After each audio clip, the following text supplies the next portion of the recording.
All right, I'm going to call the joint meeting of the Ojai Planning Commission and the Ojai City Council to order for September 13, 2016. Welcome to all the commissioners. I don't know where the chair of the Planning Commission is. I believe she'll be along shortly. This is one of our favorite things as the council to do, is to get together with the commissions for a joint meeting. So with that, I would ask for a roll call of the City Council, please. Councilmember Clapp? Councilmember Haney? Here. Councilmember Lara? Here. Mayor Pro Tem Wyrick? Here. Mayor Blatz? Here. And if we could have roll call from the Planning Commission, please. Oh, I think I have an outdated, excuse me. Thank you so much. I apologize, I have an outdated roster. Commissioner Quilisi? Here. Vice Chair Jagiello? Here. Commissioner Nolan? Here. Commissioner Powers? Here. And Commissioner Corbett? Here. Thank you. And Chair Zavilla? I'm here. All right, she's here. See, I knew you'd be here. Oh, yes. 6 o'clock, I'm right on time. You are. Wow. Yeah. Well, see, we go by that up there. Hi, all. Sorry. No problem. All right. Councilwoman Clapp is now here, so we'll wait for her to be seated.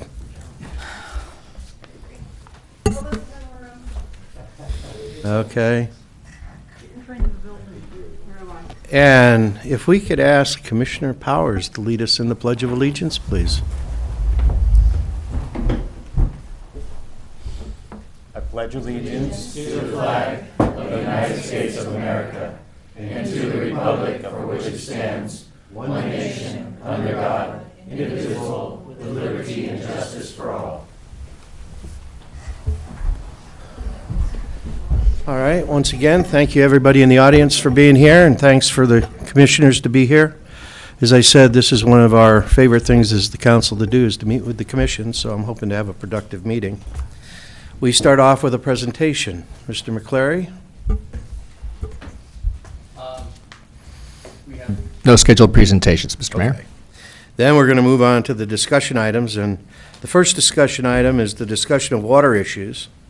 And the Planning Commission wishes to receive direction from us as the council as to what direction we want to go. So I'm going to turn this over to the chair of the Planning Commission, Chairman Zabilla, to start us off. Good evening, everyone. So I actually had to sort of write something down because the water discussion has become a very loud and one of varied voices. So just going to share real quick thoughts here. How do development and water supply inform one another? What's the plan to secure our water supply? Planning Commission started asking these questions last year when we were working through the mandate from Council to review our second unit ordinance. Concerned about what we were seeing at that time, Planning Commission came up with what seemed like a conservative plan that somewhat loosened up the constraints on mainly the size of second units, but required water-wise retrofitting of the main house to approximate what is known as a zero net water policy. Water is now the issue on everyone's lips. City Council has asked staff to come up with new development standards around water conservation, and in that vein, we need to make sure that we are utilizing the best policies and practices that are known. Ojai Green Coalition has been a leader in this regard, and we also have the great good luck to have people like Tom Ash willing to advise, and also groups like the Ojai Water Trust also supporting the cause.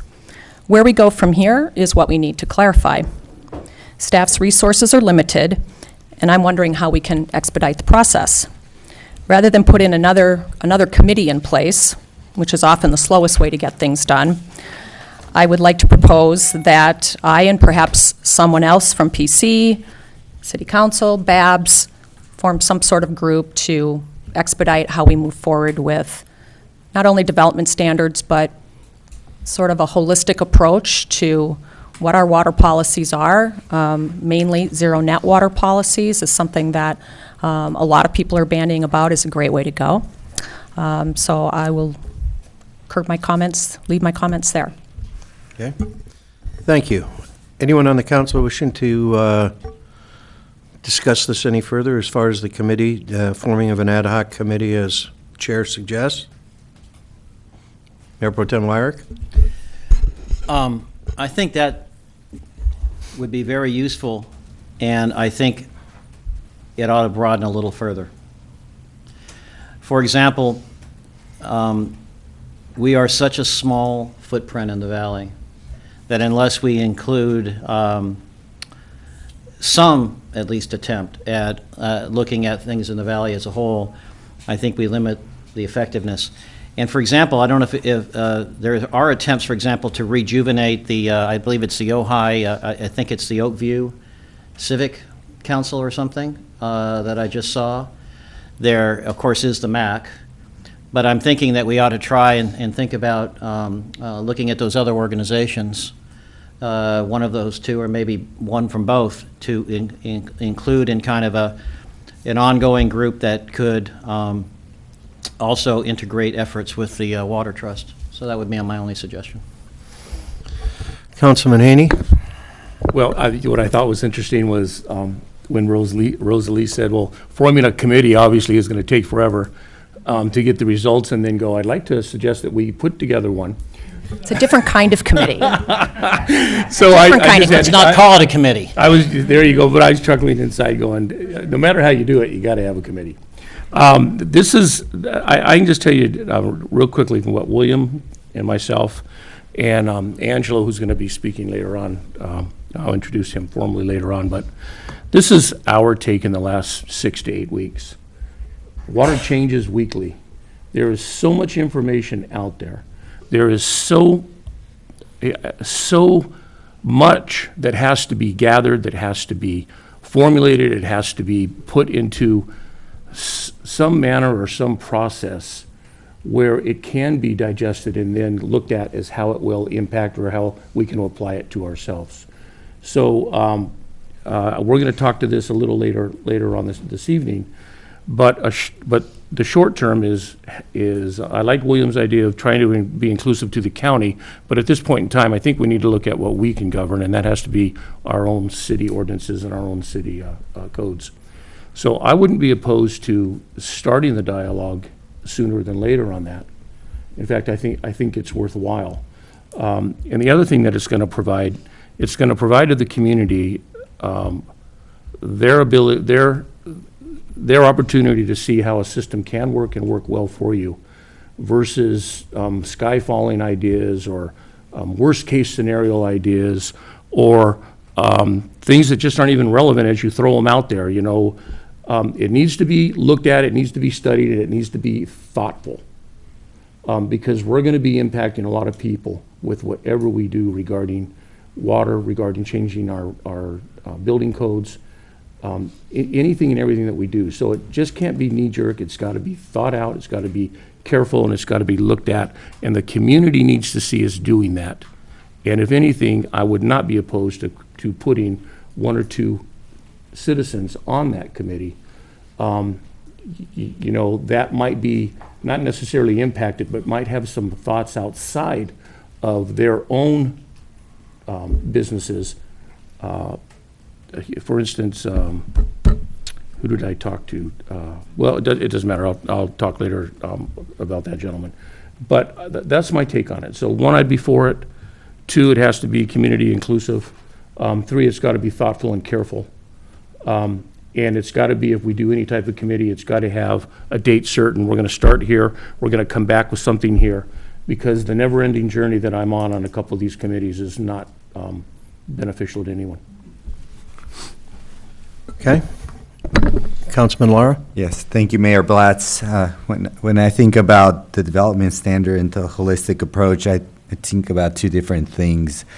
I would support my colleagues in the sense of forming a committee of some sort that involves more agencies from the valley to really think about a thoughtful, holistic approach to water issues.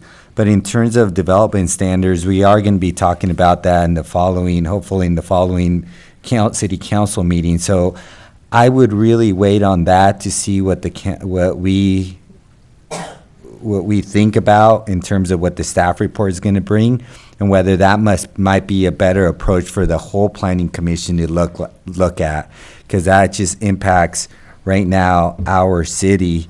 And as Mayor Pro Tem Wyrick says, we use a small print of water usage in the valley. So I think there are two different ideas, maybe two different approaches on each one, and not complicate things and involve them so much in the same committee. But we are going to have to think about both of them in a sense. But that would be my approach: separate, develop, and standard, put that in planning commission's table, and then do the holistic approach and involve other agencies.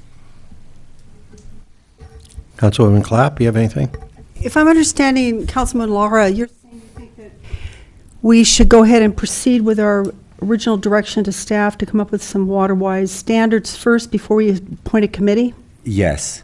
I would have to agree with that. I think that it would take additional time from staff to have a committee.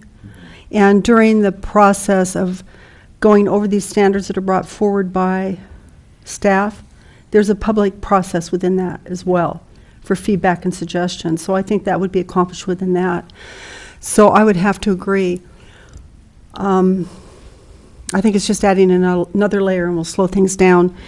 I also want to just state real simply that it's being said that we're only a small percentage of the water that's used in the valley, but just like a dripping faucet, eventually it can fill a swimming pool.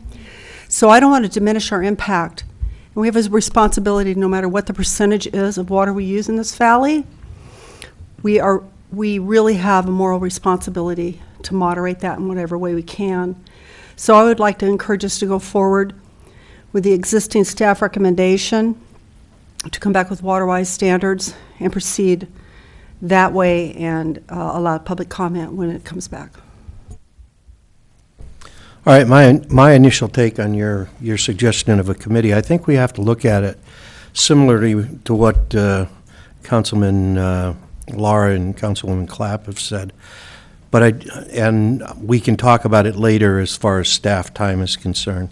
I think the most important thing we need to do is to get something back before the Planning Commission as a whole with regard to some water-wise building standards, and whether anything has to go with regard to the building code back to the BAB, then we'll take it back there too.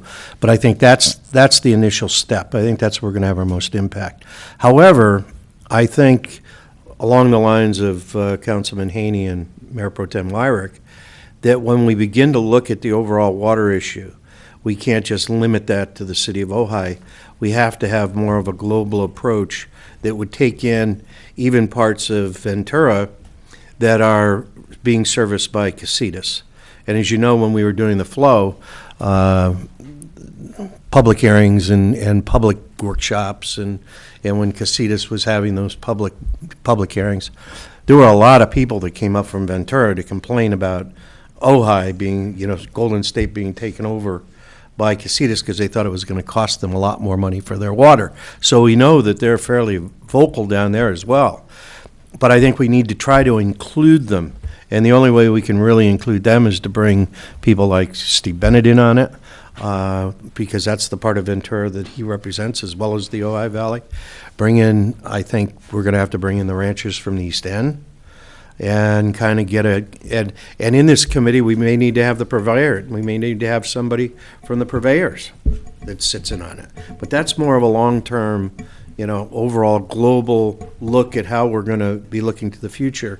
Whereas I think, as Councilwoman Clapp and Councilman Lara indicated, we need to do something very quickly when it comes to the water-wise building codes. Councilman Haney? I just wanted to add one other thing. We're going to demonstrate tonight some facts. We're going to present facts tonight. And one of the facts that we're going to present, that there's 18 straws, 18 agencies that have, 18 individual entities that have a straw in the lake. So Councilman Wyrick, when he talks about the broad picture, and we've been talking about it together for a long time, it's got to be inclusive. And, I started a class yesterday put on by the County of Ventura. And it was interesting on the opening statement and there was 50 of us in that room, there will be no more cheap water. So we're going to talk about that tonight. We're going to make that clear tonight. Why? Because when we start talking about an inclusive picture of the county-wide water problems, you're going to see how all of us are going to be impacted no matter what we do. Everyone's going to be impacted. So I just wanted to put that out there. We're going to talk about it a little more later. But right now, there's 18 straws in the well. So we're impacted, and I agree with what Councilwoman Clapp just said regarding watching our drip and what we do. But we've got to remember that we're a part of a bigger picture, and we all need to be a part of the solution to replenishing the reservoir. Councilwoman Mr. Clapp? Mayor, yes, we're part of the big picture, and I agree that we need to have amicable conversations throughout the Ventura County about water, but we have no authority over them. We only have potential influence. Where we do have authority is how we handle our water within our own community. That's what we have an influence on, which is why I urge us to proceed with water-saving measures now, because we have the ability to do that. And also, for future, open up dialogue and have a amicable communication throughout the Ventura County. I think that's very important. Well, the short-term communication is going to be this.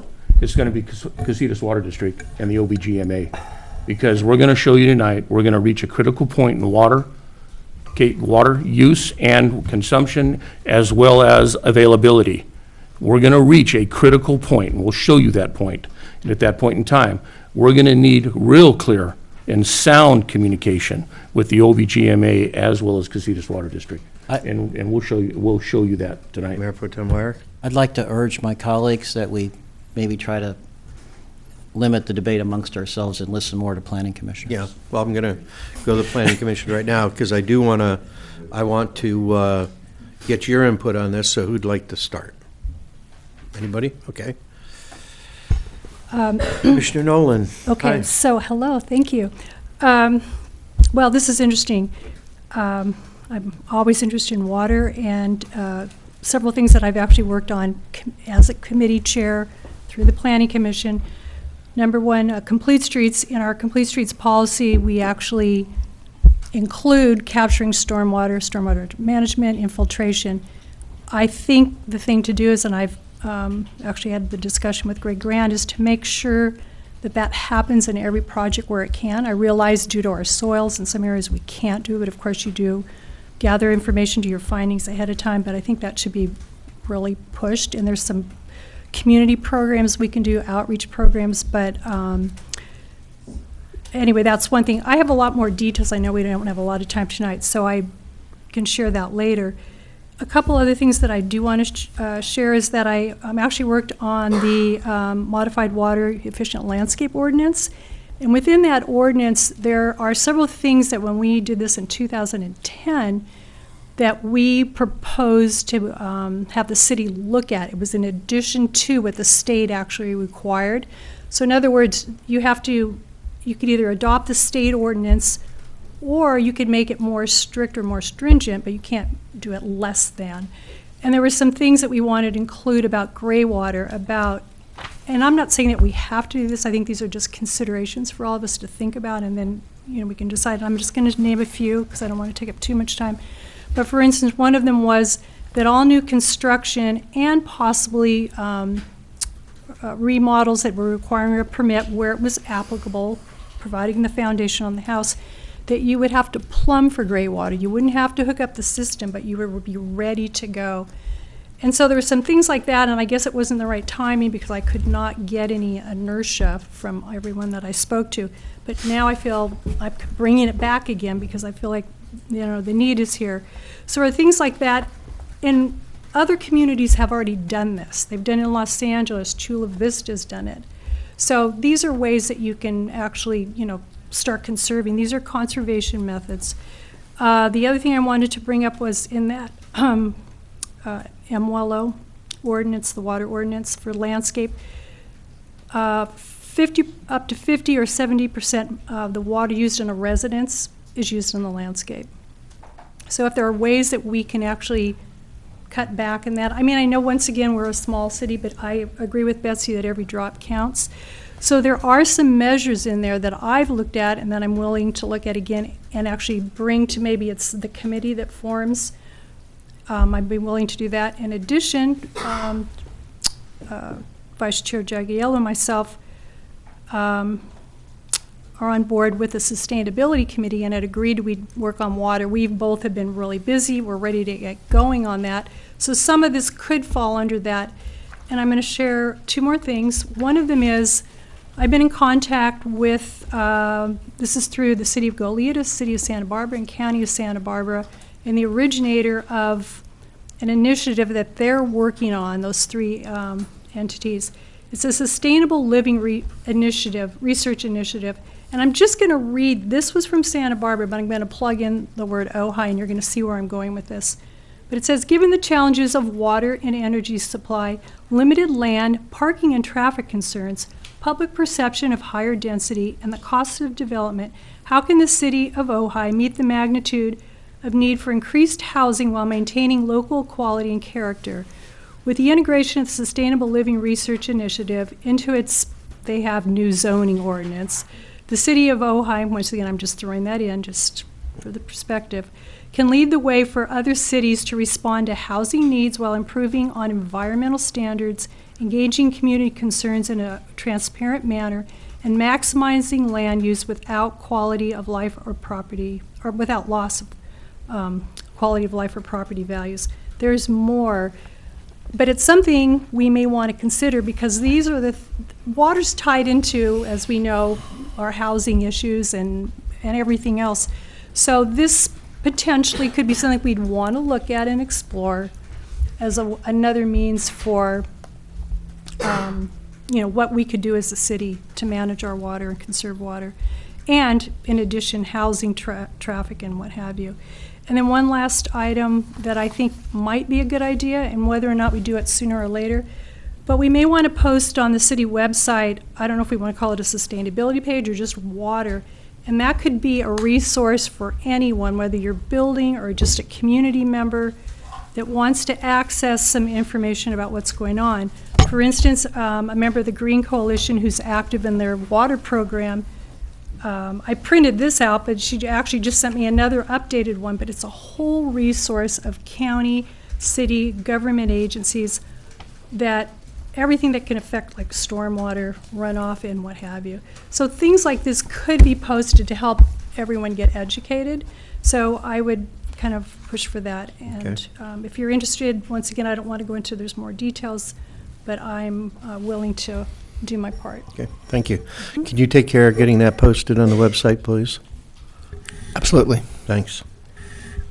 Commissioner Powers, you have anything? I want to remind everybody we only have an hour, and this is only one of the topics, and I do want to see if anybody in the audience wants to comment, but I don't want to stop it prematurely because probably of everything on here, while all these issues are important, and we only get to meet with you every so often, the water's pretty important. So, Commissioner Powers, do you have anything that you'd like to add to the discussion? Briefly, thank you. I like the words I'm hearing. I'm liking the word sustainability committee. I'm liking the word holistic. I think we need to embrace those as what they really mean. Right now, water is the primary urgency, and it's important that if we want to create new policies and ordinances and committees, that we look to the present and things that we may not want to change in the future. So how long will these things stay in place, even if there's a deluge? Is it in the long run going to truly give our community health and vibrancy in the long term? So we have water that's urgent and immediate. And then we have housing, we have jobs, we have the economy, we have the overall infrastructure of the city. So that's what holism is. That's the holistic. It's going to require some systems thinking, that we're not focusing in one area to the disregard of something else. So I want a large overview picture is what I'm after. All right, thank you. Mr. Quillisi? Yes, thank you, Mayor. So far, we've been dealing with the first half of discussion item 1, discussing water issues. I would like to at least briefly move on to the second half of item 1, and that is receive direction from the city council on the planning commission's role. Right now, we see cases come before the planning commission that involve new construction or repurposing of existing structures or various other things of that sort. And nowhere in what we have the formal requirement to do is there any consideration of changes in the use of water, whether it's white water or gray water. It is not currently within our purview as I see it, because we have no guidance in code and we have nothing from the city council to say this is what we would like you to be thinking about as you consider your cases in advance of changes to the municipal code. So that's what I would request, is that we hear from the city council in terms of what you want us to do, because our meetings are where the rubber meets the road in terms of development. Thank you. Yeah, and item number 3 on our agenda later on this evening speaks directly to that. Great. So perhaps you'll have some direction by the end of the night. Chester? Yes, I'm totally in agreement with Steve here. We need direction specifically to what we can do as a planning commission or anything while these other programs are in place.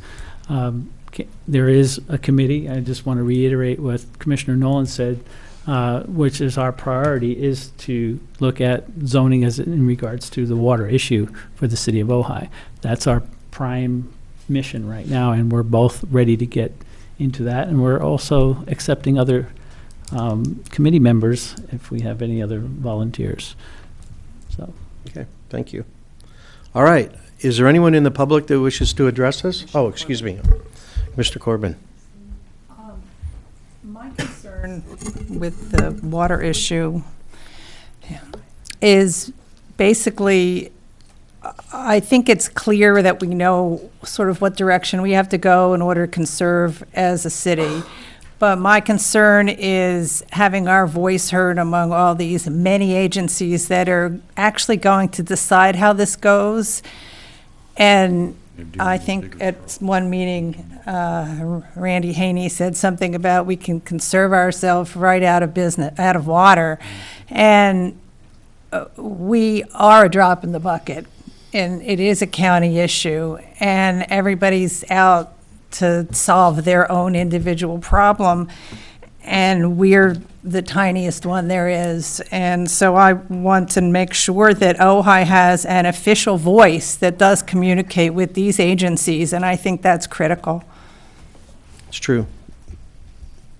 I think, actually, I couldn't agree with you more, and I think that even though, in fact, the fact that we are not a water purveyor gives us a special role as the only unincorporated area in the valley to articulate the vital interests of the valley as a whole. There is an Ojai area of interest defined by LAFCO. We have a special role in terms of that area of interest as the unincorporated area. We have the ability to focus attention on the update to the Ojai area plan, where a lot of this should be embedded. So I think it's actually very important that we take the responsibility of looking at valley issues as a whole. Even though we don't have control, we have a special role to play in terms of leadership, and I've really come to that conclusion. So how to implement that, of course, we can debate, but I think we should accept that responsibility. All right, thank you. Anyone in the audience wishing to address us? I don't have any speakers cards. Troy, you want to come up?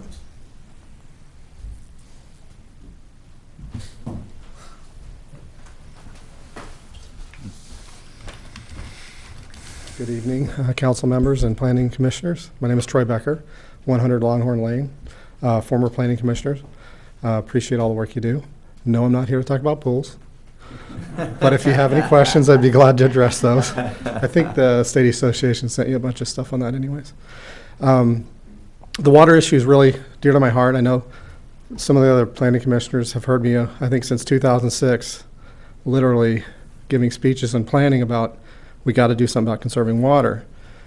And yet we've really done nothing, and it's frustrating. I like all of your comments. I agree with all of them. There's probably some disagreement on how we do things, but I think everyone's heading in the right direction. I think we're just at a state of emergency right now. And we need to get to kind of the firm bottom line things that we can do to save water. And there's a couple things we can do. Holding up, or not building things is not going to save a ton of water.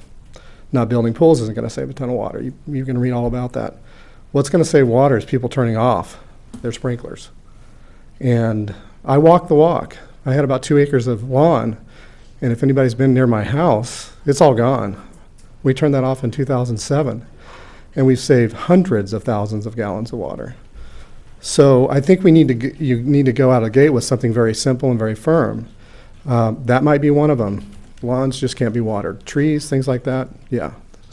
The second thing is to have a water survey where we manage apartment buildings and houses and stuff, and I can't tell you how many times we'll have the tenants turn off the water, and you go look at the meter and it's running.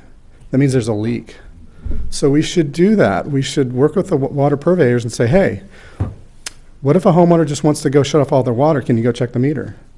Find a leak, have a deal with Pinpoint or American Leak to find the leak, identify it, get it fixed.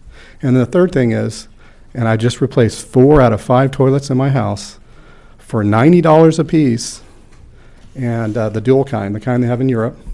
And those things right there, if you just pass a quick ordinance saying, do this now, with toilets we can probably get rebates or work with the water companies, that's how you're going to save water, and you're going to save water immediately. And that sends a real message to the community. The other stuff, it's nice to have in the paper. It doesn't really do much. It really doesn't. So that's a good start, and you'd save a lot of water. So since I'm up here, if you need any help or volunteers, I'll be glad to give you some time as well. Thank you, Troy. Troy, could I ask you a quick question?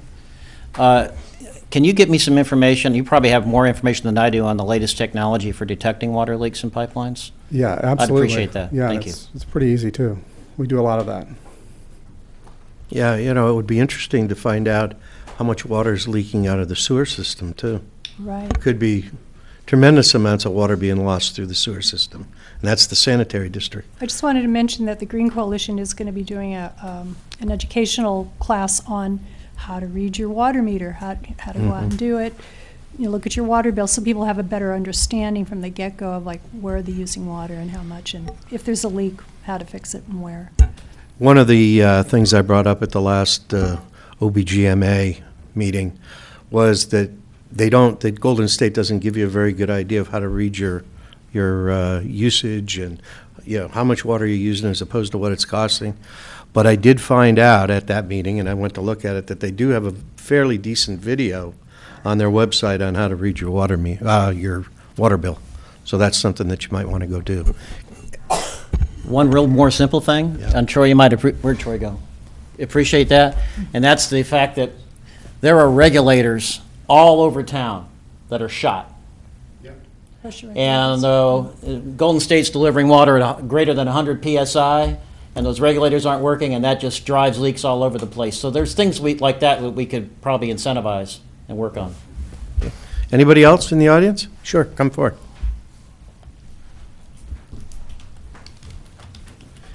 If you could, for the benefit of the people that are watching it, if you could state your name, please.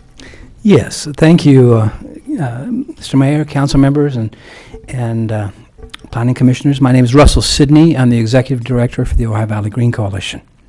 I'm so excited to see so many wonderful minds churning in a direction that's going to produce some wonderful results. Thank you so much for that. One of the suggestions is that we look at coming up with immediate policies that can be put in place. Both Councilmember Clapp and Severo suggested that. I would like to suggest that would include a low-impact development policy, which means that everything that would be put in place, and these policies would cover homeowners, commercial, and government projects. The low-impact development would maximize the retention of water on-site whilst minimizing the use of water. Another policy, which you are already aware of, would be the net zero policy, net zero water addition policy to developments. a policy for immediate and long-term groundwater recharge planning would also be something that would drive us forward, as would the one that Kathy was mentioning, the landscape water efficiency policies. One of the things that I've become very aware of is that the work that Kathy and Steve are doing on the complete streets is driven simply by the policies that the council has put in place. And with those kinds of policies in place, you would then be in a position to pass the details to the kind of group that the chair of the Planning Commission is talking about. So some very specific things to look at. And those, of course, would then encompass things like working with the flood control system and working to come up with a long-term plan as to how you can bring in groundwater recharge elements into the city's planning. So the last point being the concern that you have about what you can and cannot do. And I would encourage all of you not to underestimate what you can do. I have had the good privilege of living in cities like Davis, Arcata, Santa Monica, and the leaders in those cities are people very much like yourselves that have helped to set standards that have been adopted throughout the state because of your clear intentions and your leaderships. So my appreciation to all of you, and I encourage you to take as strong and as clear a message to the county as you possibly can. Thank you so much. Thank you very much. Anyone else? Yeah, Johnny?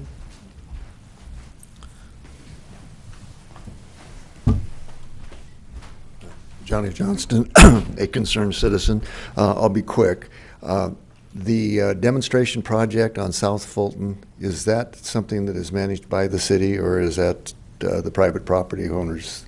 I believe you know more about that. I'll comment. It was a Complete Streets project, which actually did have a stormwater capture component, and then anyway, due to expansive soils, they ended up not doing it. But go ahead with your question. Okay, well, my question was, well, here's what the basis is.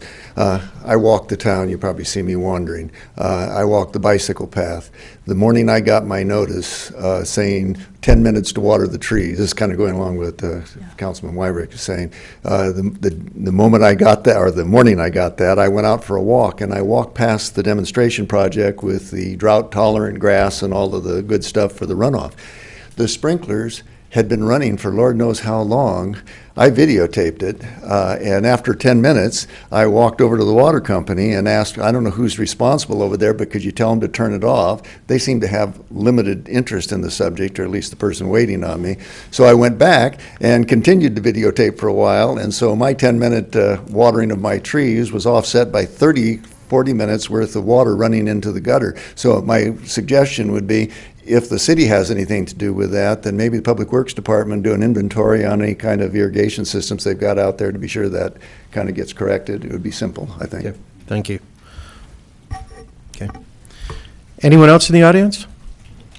All right. Paul, I just wanted to add one Yes. last thing, just quickly. Kathy Nolan and I had quite a few talks about this, about water in general, but and she's used the term, and I've heard the term ever since quite a bit, and it's called culture. And we need to change the culture of water use in our community. And what Councilman Wyrick and I are looking at is how we can encourage the county to look at the same thing. It's past practices, present practices, and all that we do in between that we need to look at. And it's going to be a change of culture. It's going to be a change of how we look at our landscaping. It's going to look at, do we grow grass or do we grow more native plants? Do we use less plants?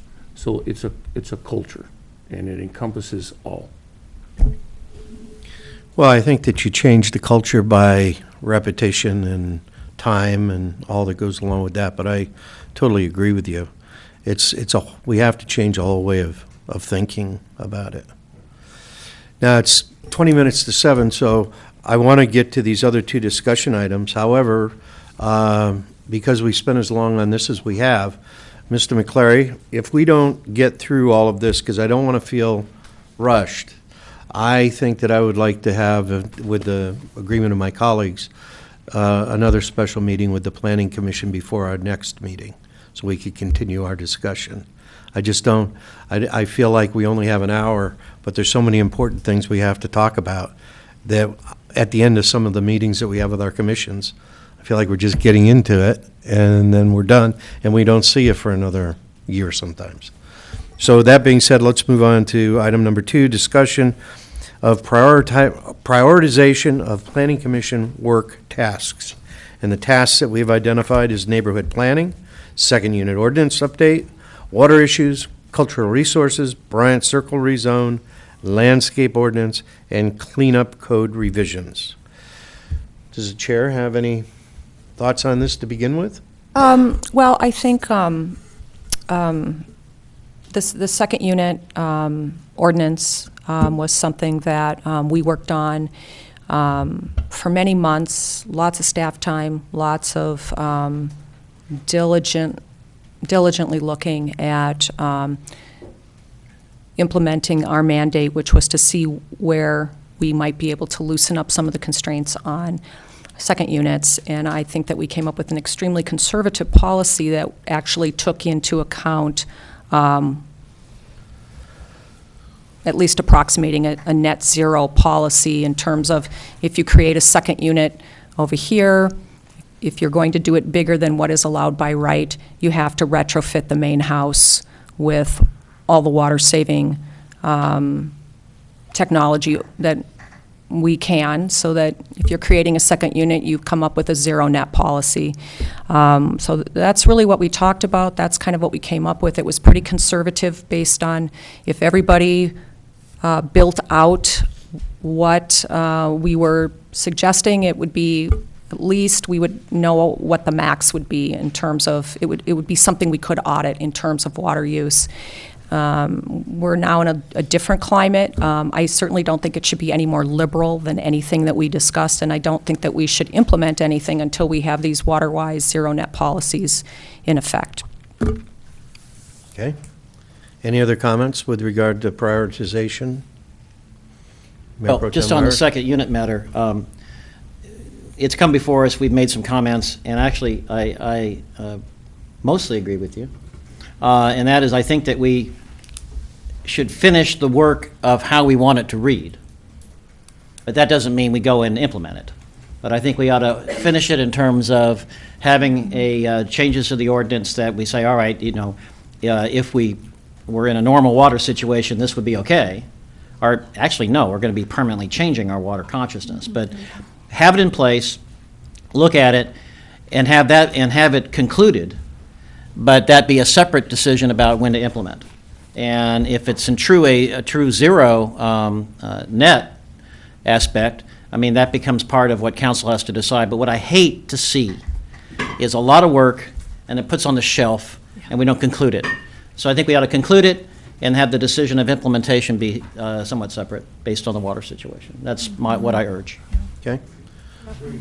Councilman Haney? Mayor, I look at things kind of simply, and I would take that list and say, what's the oldest? Because, as a contractor, I go out on a number of bids. They'll sit on my desk, and it's like, how do I prioritize who gets the bid? Alls I would ask the Planning Commission is they can do this themselves. You can take a look at your list and say, what's the low-hanging, what's the oldest, and let's deal with it one at a time and actually put it on your agenda and do it. And I'm not really sure where second unit fits into that. I'm not really sure where all the other 5 fit into that. But that would be my suggestion, because I know as a council, we do the same thing. We talk about and we initiate all of these things, and then next thing you know, they're put on the back burner, the back burner, the back burner. I would say either start at the low-hanging fruit, or I would say start with the oldest and get it done. Okay, Chester? And that is the second dwelling ordinance, because if you look at the other list, there really isn't no clear directive to do anything with cultural resources, for instance. What are we doing with cultural resources? There's nothing to do. There's really nothing to do with water that we aren't already implementing, both as a council and as the Sustainable Committee. So you go down that list, there is only one, as far as I'm concerned, one major item, and I would like to see that concluded, so I agree. The one that I see on here that could probably be dealt with pretty easily is the Bryant Circle rezoning. I mean, that's not a real long, lengthy ordeal, I don't think, is it, Mr. McClary? The Bryant Street we were rezoning, conferring. that's not a particularly difficult issue to tackle, is it? Ms. Wold, if you could comment on that. Yeah, no, sir. It just amounts to, it's pretty ready to go. We need to have a meeting with all the people that it would impact, and then move it forward. No, it's pretty straightforward. There's not a lot of subjectivity to it, other than there might be some controversy for some people out in that area. That's it. So it would seem like that might be one of the easiest ones to get accomplished off the list. And then if the second unit's the oldest, move that forward too. Mr. Closey? Thank you, Mayor. I attended the Ad Hoc Committee on Cultural Resources meeting, was it last night? Mm-hmm. And it's hard to keep track these days. And I would submit that those folks on the committee might contend that theirs is the oldest problem, because cultural resources, in part, is a piece of the general plan that has never been implemented since 1987. Okay. And I think there are some things that can be done that don't even impact water, they don't impact second units, except to the extent of having to inspect and monitor ground disturbing activities. Mm-hmm. And I know that every time the Planning Commission right now has a case come up that involves ground disturbing activities, whether it's a remodel, new contract, or new construction, whatever, we have representatives from, I will say from that committee, but it's citizens who are concerned about cultural resources and ask that we add as conditions to any permit those pieces regarding cultural resources of the general plan that are yet to be implemented. And that is discovery of cultural resources short of human remains. And so far we have been doing that, and I'm in favor of doing it, but I'm not convinced in my heart of hearts that we have the authority to do that, because there's no legislative backing for putting those requirements on people. And I would like to see that done, because it is something that we deal with in every case that we see. Thank you. And Councilman Lara and Councilman Haney are the ones that are on that committee. Yep. And it's one of those committees that, from the council standpoint, it seems like it's never getting done. And I can appreciate your frustration on that, because we need to somehow get this to a final conclusion and back to council so that we can give some clear direction. Councilwoman Clapp?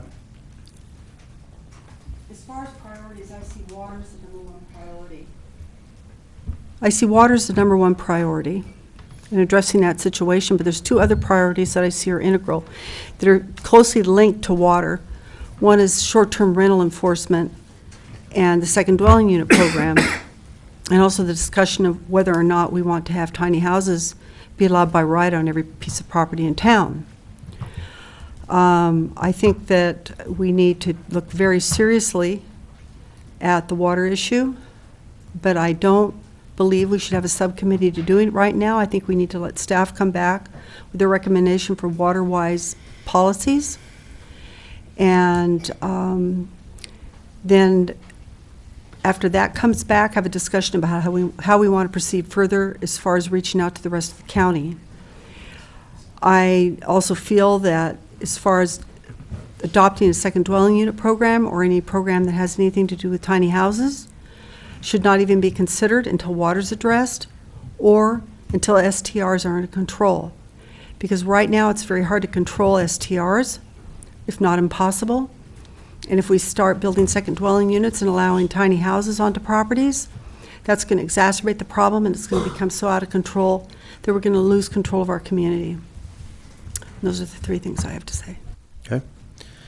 Any other comments? Yes. I just want to clarify that they actually, there may be some finishing touches, but for the most part, the commission did review everything with the exception of tiny houses, and we did make our recommendation to City Council. City Council was not, there was, I think, only 3 members at the point at which the Planning Commission recommendations were sent up to City Council. And there seemed to be some sort of consensus that what I heard is perhaps we want to really increase the inventory of second units, and potentially put second units up to 1,200 square feet and tiny homes on lots, as long as it doesn't violate lot coverage. And I would just suggest that the Planning Commission, I think, was somewhat prescient in recognizing that a more conservative approach, one that we could carefully audit and measure, is still, as one commissioner, would be the way that I would suggest we go, is to stick to a very conservative change in the ordinance, and one that we can measure carefully. Member Pro Tem Lyric. I actually agree. I think our thinking, time has gone by. More information's come available. But I would like to suggest that the second unit ordinance update, in fact, could be a vehicle for demonstrating water-wise development. It's a way of focusing that very thing. And in fact, if, whatever the parameters would be, if you're integrating the renovation of the primary home, and in fact could be a way of demonstrating good practices in a very focused way. Councilman Yeah. Haney? I just wanted to touch on the, what Commissioner Quillisi was talking to, and it just, a red flag went up immediately. There are certain permitted projects that we do in the community that are conditioned. And I would hopefully ask the Planning Commission that we're not conditioning something that cannot be conditioned, because that puts an undue burden on the prospective client. And I sure hope that anything that you are conditioning is following the information and the guidelines that Mrs. Wold is providing. But I heard there for a second that we're creating our own policy within the Planning Commission, and that just scared me. I hope we're following the existing policies, the existing guidelines, the existing ordinances, and that we're not getting creative. That's what I'm hoping. It was misunderstood. Councilman Lara? I did also want to address Commissioner Quillisi's question about cultural resources. Anything that comes before the Planning Commission could be conditioned if the findings are there. So that's up to the commission to figure out whether the findings are there or not. In terms of cultural resource with the ad hoc committee, we are moving along. It's a complex issue, and everybody has a different interpretation. We're really trying to now work with those differences moving forward. So we are trying to make some progress and moving it forward. And you were there yesterday. You saw that we did some tweaks, but we didn't want to make any decisions because Councilmember Haney wasn't there, and out of respect to him, we wanted to get his input before we did anything. But in terms of it coming to the Planning Commission, there is already a policy there, and I hope that, and I do believe that staff is guiding you in the right direction in terms of cultural resources. Councilwoman Collette? Yes, I have one more question. When we talk about the second dwelling units, are we talking about affordable housing second dwelling units or just increasing housing stock? And if we're just increasing housing stock, I think it's important that there's a tremendous amount of restrictions put on the water use in forms of the zero policy and gray water, et cetera, et cetera, et cetera. Because to not have an affordability covenant on a second dwelling unit, you're increasing the demand on our water supply with no requirements that they minimize the amount of impact they have. If it's for affordability, I've heard no discussion of it being affordable by covenant. And I've also heard that there's a lot of concessions that would like to be made and exceptions that would like to be made because they're supposedly affordable by design, but the reality is that's probably not the case, number one. And number two, when you start adding water-wise requirements, you're going to increase the cost of the housing. So I'm really question whether or not they would be affordable in the end of the game anyway. And unless you put an affordability covenant on it, no matter what it costs, it's going to go to market rate. And again, to proceed with either one of these programs without a true assessment on the impact on water, I think would be unfair to the citizens who are now being restricted for their water use to now one day a week, and fruit trees. So, thank you. I agree with Councilwoman Clapp's comments, but I think that in a way that we could look at the second dwelling units is if we're going to approve a second dwelling unit, then we require the main unit to come into compliance with some sort of standards. And therefore, we're actually benefiting we're benefiting the community by allowing the second dwelling unit, because 2 units perhaps could be more water friendly than the 1 unit by itself.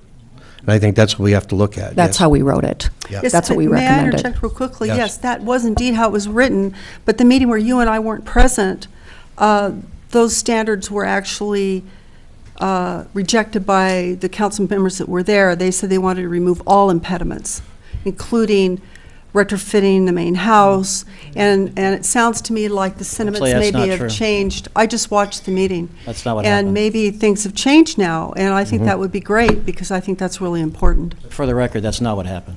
Okay. Well, I watched the tape as well. I thought that some things were changed in terms of the recommendation. I don't specifically remember that all of the water-wise things were taken out. But if they were, I would be in favor of bringing it back before the council when the full council's there, because I would be in disagreement with taking those requirements out myself, and I think you would as well. Yeah, okay.